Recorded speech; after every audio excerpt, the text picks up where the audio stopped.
అతి దేవునికును నా యొక్క హృదయపూర్వకమైన వందనాలు. హెవెన్లీ లర్స్ సర్వ సభ్యులకి నా యొక్క సర్వ శుభాలండి.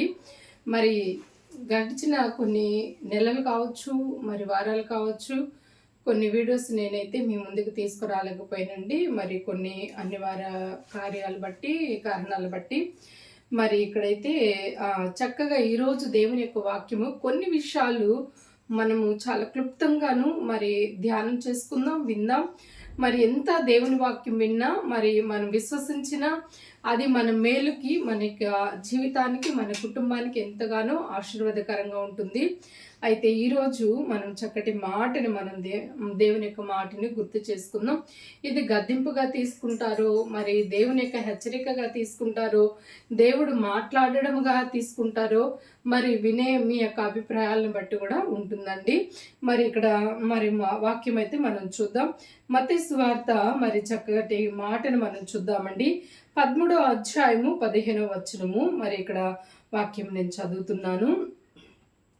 ఈ ప్రజలు కన్నులార చూచి, చెవులార విని, హృదయముతో గ్రహించి, మనసు త్రిప్పుకొని నా వలన స్వస్థత పొందకుండునట్లు వారి హృదయమును క్రొవ్వినది, వారి చెవులు వినుటకు మందములైనవి, వారి తమ కన్నులు మూసుకొని ఉన్నారు గనుక మీరు వినుమటుకు విందురు గాని గ్రహింపనే గ్రహింపరు, చూచుట మటుకు చూతురు గాని ఎంత మాత్రమును తెలుసుకొనరు అని యెషయా చెప్పిన ప్రవచనము వీరి విషయమై నెరవేరుచున్నది అని అంటున్నారు. చక్కటి మాటలు ఇక్కడ తెలియపరుస్తున్నారు.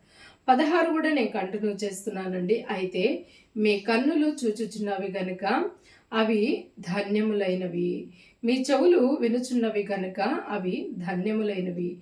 అనేక ప్రవక్తలు నీతిమంతులును మీరు చూచి వాటిని చూడగోరియు చూడకపోయిరి, మీరు విని వాటిని వినగోరియు వినకపోయిరి, మీతో నిశ్చయముగా చెప్పుచున్నాను. మంచి మాటని మనం ఇక్కడ చూస్తున్నాం. ప్రియా దేవుని యొక్క జనాంగమా, యెషయా గ్రంథములో ముందుగానే తెలియపరిచాడు ప్రజలు ఎలా ఉంటారు, ప్రజలు ఏ విధంగా ఉంటారు. మరి ఆనాటి ప్రజలు ఇజ్రాయెల్ కావచ్చు, ఈనాటి మరి ప్రజలు కావచ్చు, ఎవరైనా కావచ్చు, ఇక్కడ జరిగిన వాటిని, జరుగుచున్న వాటిని, జరగబో వాటిని కూడా దేవుడు ముందుగానే ఉద్దేశించి కొన్ని మాటలైతే రాశాడు. మరి అందులో మరి తన బిడ్డలతో రాయించాడు. అందులో కొన్ని మాటలు మనం చూస్తున్నామండి. ఇక్కడ ఈ ప్రజలు కన్నులార చూచి, చెవులార విని, హృదయముతో గ్రహించి, మనసు త్రిప్పుకొని అంటున్నాడు. చూడండి, మరి విన్నవారు, చూచిన వారు, మరి ఇక్కడ హృదయముతో గ్రహించిన వారు, కానీ ఏం చేస్తున్నారు? మనసు త్రిప్పుకుంటున్నారు. దేని విషయంలో మనసు త్రిప్పుకుంటున్నాం? ఈరోజు ఇజ్రాయెల్ ప్రజలైతే దేవుని మందిరములో ఉంటూ, దేవునికి బలులు అర్పిస్తూ, దేవుడి దగ్గర యాచనలు అర్పిస్తూ, మరి అనేకమైన మరి ప్రార్థనా జీవితం కావచ్చు, మరి ధర్మశాస్త్రం పాటించడం విషయం కావచ్చు, మరి వాళ్ళ పాపములు ఒప్పుకోవడం కావచ్చు, ఇంకా వాళ్ళు అనేకమైన విషయాలు మరి కార్యములు చూసిన వాటిని గురించి కావచ్చు. అయితే ఏవైనా కానీ మనసు త్రిప్పుకున్న వారుగా ఉన్నారు వాళ్ళు. అందుకే మీరు నా తట్టు తిరిగినడలా నేను మీ తట్టు తిరుగుదును అని మరి కొన్ని గ్రంథములో మరి దేవుని యొక్క మాటలు మనం చూస్తున్నాం, చదివిన వారంగా కూడా ఉన్నామండి. అయితే ఇక్కడ కన్నులార చూచి, చెవులార విని, హృదయముతో గ్రహించి, మనసు త్రిప్పుకొని నా వలన స్వస్థత పొందకుండానట్లు వాళ్ళ హృదయము క్రొవ్వినది. చూడండి, వాళ్ళ హృదయము కొవ్వినది అని అంటున్నాడు. ఎందుకు మనసు త్రిప్పుకోవాల్సిన పరిస్థితి వస్తుంది? మరి ఎన్నో విషయాలు యొక్క వాక్యంతో మరి నేను మాట్లాడుండొచ్చు, అనేకమైన దైవజనులు మాట్లాడుండొచ్చు, మరి ఇప్పుడు కూడా మాట్లాడుతున్నాము అని అంటే నేటి జనాంగము ఎలా త్రిప్పబడుతున్నారు? ఇజ్రాయెల్ ప్రజలే వాళ్ళు కూడాను, ఈరోజు దేవుని ప్రజలే. ఇక్కడ అన్ని జనాంగముల గురించి మాట్లాడటం లేదండి. ఈరోజు దేవుని నమ్మి విశ్వసించి మరి దేవుణ్ణి తెలుసుకొని మారు మనసు పొందకుండాన్నట్లుగా ఎంతమంది ఈరోజు జీవిస్తున్న వారు ఉన్నారు. దేవుని మందిరంలో ఉంటున్నాం, దేవుని సేవ చేస్తున్నాం, దేవుని వాక్యము వింటున్నాం, ప్రార్థన చేస్తున్నాం, పరిచర్య చేస్తున్నాం, విశ్వసిస్తున్నాం అనని మనం అనుకుంటున్నాం. కానీ అవి మనము హృదయపూర్వకంగా చేస్తున్నామా లేదా అనేది కూడా మనం గ్రహించాలి. దేవుళ్ళు మనము హృదయపూర్వకంగా నిలుచున్నామా లేదా అని మనం గ్రహించాలి. అయితే ఇక్కడ కన్నులారా చూశారు, చూసి నమ్మిన వారి కన్నా చూడక నమ్మిన వారు ధన్యులని దేవుని యొక్క వాక్యం సెలవిస్తుంది కదండి.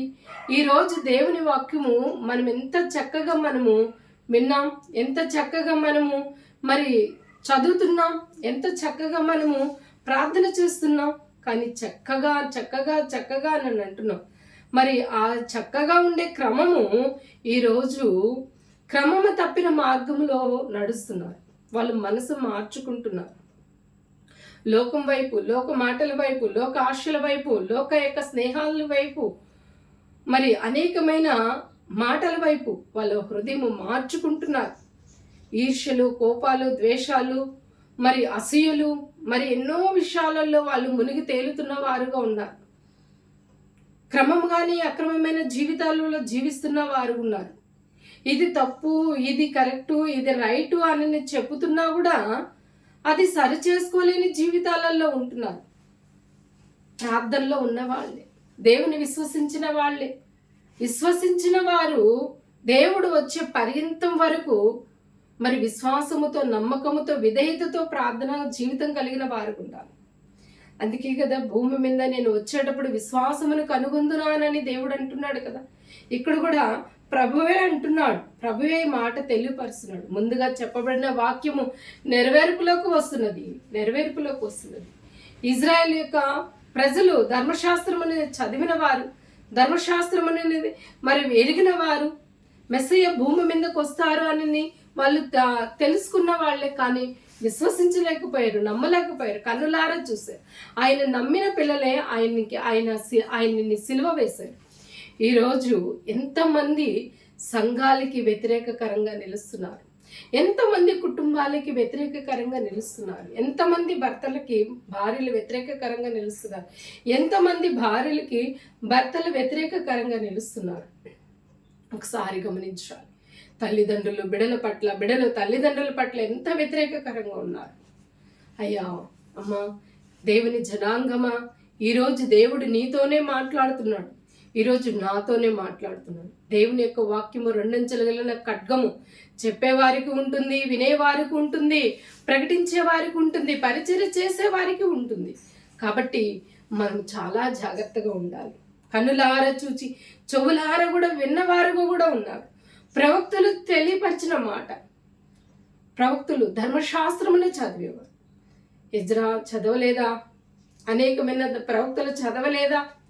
గమాలేకముల పాదముల ఎదుట పౌలు గారు ధర్మశాస్త్రము నేర్చుకున్నప్పటికీ కూడాను మరి యేసు ప్రభుని నమ్మలేని పరిస్థితిలో ఉన్నాడు. తన పిల్లల్ని హింసి పెట్టిన వారుగా కూడా పౌలు సమ్మతించిన వాడుగా ఉన్నాడు. అయినా ఒక సమయంలో దేవుడు దర్శించినప్పుడు, దేవుడు గద్దించినప్పుడు దమస్కు పట్టణంలో, నువ్వెవరు ప్రభువా అంటే, నువ్వు హింసించుచున్న మెస్సయ్యను అనని మరి అక్కడ మాట్లాడడం జరిగింది. ఈరోజు అమ్మా అయ్యా, మనము ఎలా త్రిప్పబడుతున్నాము, మన కన్నులు ఎలా చూస్తున్నాయి, మన మనోనేత్రము ఏ వైపు వెలిగింపబడుతుంది. ఆత్మ సంబంధమైన మనోనేత్రము మనకు దేవుడు అనుగ్రహించున్నాడు. ఆ ఆత్మ సంబంధమైన మనోనేత్రమును మనం దేవుని వైపు మాత్రమే త్రిప్పాలి. ఆ ఆత్మ సంబంధమైన మనోనేత్రముని ఈరోజు కప్పవేసేసుకొని మరి లోకం వైపు చూస్తున్న వారు ఉన్నారు. లోకములో ఏమున్నది?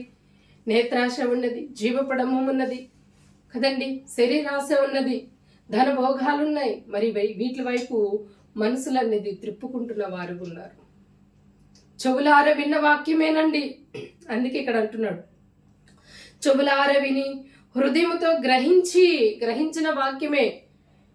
చూసిన వారే, మరి విన్నవారే, చెవులారా హృదయంతో గ్రహించిన వారే ఆ హృదయాన్ని ఈరోజు బండవారిన హృదయముగా చేస్తాడు. బండవారిన హృదయాల్ని దేవుడు మాంసం హృదయాలుగా చేస్తున్నప్పుడు మరి వీళ్ళు హృదయము ఎలా ఉందని అంటే బండబార్చుకుంటున్నారు.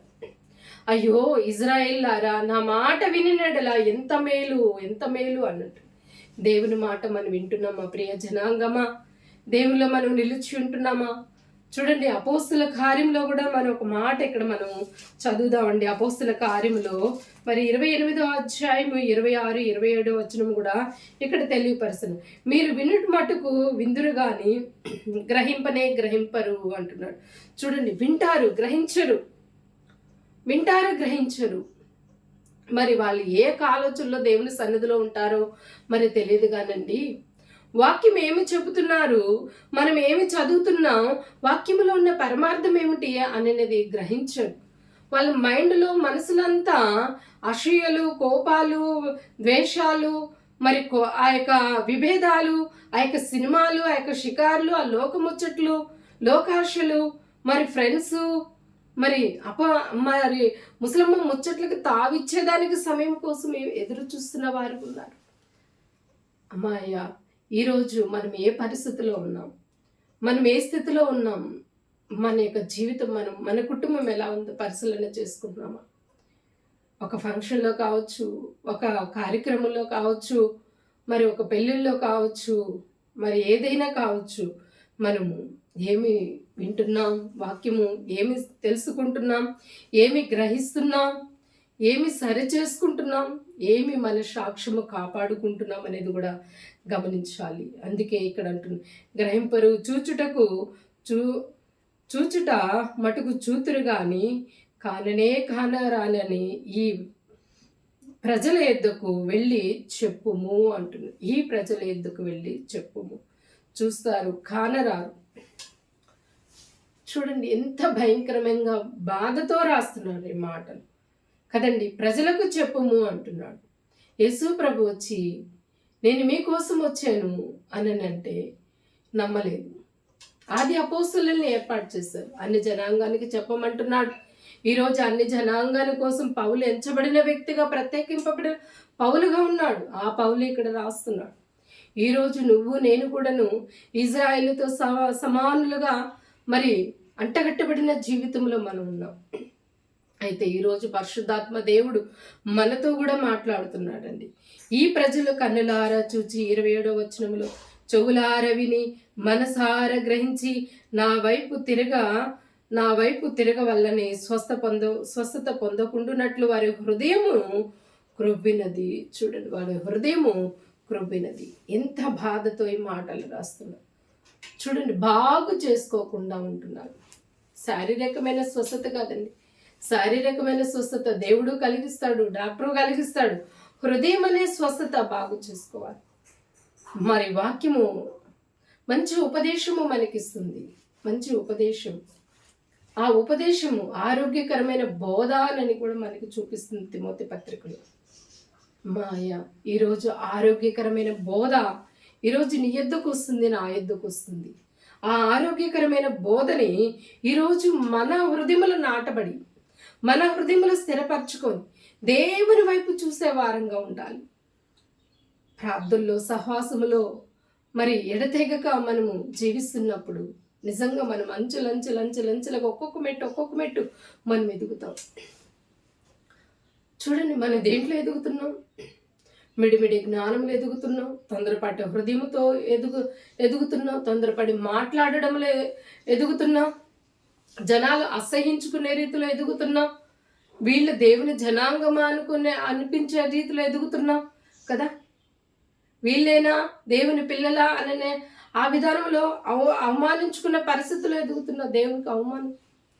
మొన్నటి దినము కూడా నేను బయటకు వెళ్ళానండి, ఒక బ్యాంక్ దగ్గరికి వెళ్ళాను. పెద్ద ఆవిడ, చాలా పెద్ద ఆవిడ, దేవుని నమ్మింది, చాలా పెందుకొస్తే విధానంలో ఉన్నది. అంటే నేను డినామినేషన్ గురించి ఇక్కడ మాట్లాడడం లేదు, కానీ గాజులు లేవు, మరి చెవులకి కమ్మలు లేవు, ఏమీ లేవు. చూస్తే దేవుని పిల్లలు అనుకుంటారు. అక్కడ మాట తీరు ఎలా ఉన్నది తెలుసా? చాలా కోపంతో, చాలా ఇతరులు క్వశ్చన్ చేసే రీతిలో మరి మాట్లాడాల్సిన పరిస్థితి మరి ఆమె కలిగించుకుంది. అక్కడ ఎవరికి అవమానం? ఇతరులను చూస్తే మనల్ని గౌరవించాలి, ఇతరులు చూస్తే ప్రేమతో అభిమానించాలి. ఇతరులు మనల్ని మంచిగా అభిమానించినప్పుడు ఆ ఘనత, ఆ దీవెన, మరి ఆ ఘనత దేవుడికి రావాలి, దీవెన మనకి రావాలి కదండి. నీ పనివారిని నువ్వు దీవించుము, నీ పనివారు నిన్ను దీవిస్తారు అని మనకి లేఖనంలో ఉన్నది కదండి. ఈరోజు మనం ఎలాంటి దీవెనతో నింపబడుతున్నాం, ఎలాంటి ఆశీర్వాదంతో నింపబడుతున్నాం, ఎలాంటి స్వస్థత మనం పొందుకుంటున్నాం. స్వస్థత పొందుకోవాలని నువ్వు ఇష్టపడినప్పుడు దేవుడు ఖచ్చితంగా స్వస్థత ఇస్తాడు. అది ఏ విషయంలో నీకు స్వస్థత కావాలనుకుంటున్నావు? నీ హృదయం ఈ క్షణం బాగలేదా? దేవుడి క్షణము దేవుడు నిన్ను ముట్టేదానికి, నిన్ను బాగు చేసేదాన్ని, నీతో మాట్లాడేదానికి దేవుడు ఇష్టపడుతున్నాడు. శారీరకమైన స్వస్థతని దేవుడు బాగు చేస్తాడు. హృదయ స్వస్థతని దేవుడు బాగు చేస్తాడు. మన మాటను బాగు చేస్తాడు, మన చూపును బాగు చేస్తాడు, మన హృదయాన్ని బాగు చేస్తాడు, మన కుటుంబాన్ని బాగు చేస్తాడు, మన కుటుంబాన్ని సరిచేస్తాడు, నీ భర్తను సరిచేస్తాడు, నీ బిడ్డను సరిచేస్తాడు, భార్యని సరిచేస్తాడు. మరి ఎన్నో దేవుడు సరిచేసి బాగు చేసి ఆయన వైపు త్రిప్పుకొని నీకేది కొదువైన ఎడల దేవుడు తీర్చేదానికి ఆయన సంసిద్ధుడుగా ఉన్నాడు.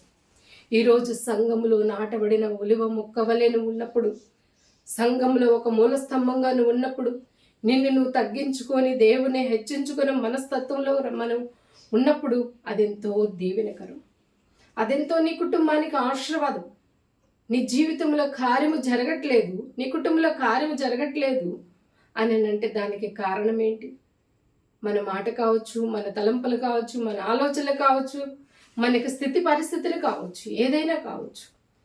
అది ఏది దేవునికి వ్యతిరేకకరంగా ఉన్నదా? దేవుడు ఏది ఇష్టపడట్లేదా?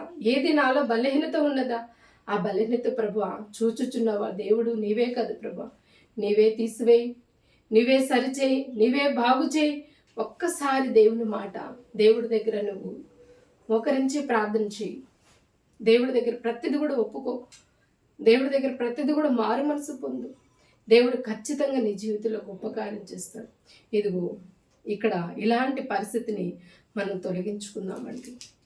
అయితే మత్తయి సువార్తలో ఒక మాట మనం చదివి మనం ముగించుకుందామండి. మరి ఇక్కడ 16 వచనంలో అంటున్నాడు కదా, అయితే మీ కన్నులు చూచుచున్నవి గనుక అవి ధన్యములైనవి, మీ చెవులు వినుచున్నవి గనుక అవి ధన్యములైనవి. మీ చెవులు వినుచున్నవి, మీరు చూచుచున్నారు. కాబట్టి ధన్యులుగా మనం ఉండాలి. ఉన్నామండి? ధన్యులుగా ఉందామా? ధన్యులుగా మనం విశ్వసింపబడిన పిల్లలుగా ఉంటామా? దేవుని ప్రజలుగా మనం ఉంటామా? దేవుని సంతోషపరిచే వారంగా ఉంటామా? ఈనాటి నుండి దేవుని ప్రజలంగా మనం ఉండి దేవుని సంతోషపరిచే వారంగా ఉండి మన నిత్య రాజ్యానికి వారసులగుటకు మనం ముందుకెళ్లే వారం ఉంటే ఇటు వాక్యం ప్రభు మన యొక్క వెనుకల్లో దేవుడు దీవించును గాక. అందరికీ సర్వశుభాలండి. ఆమేన్.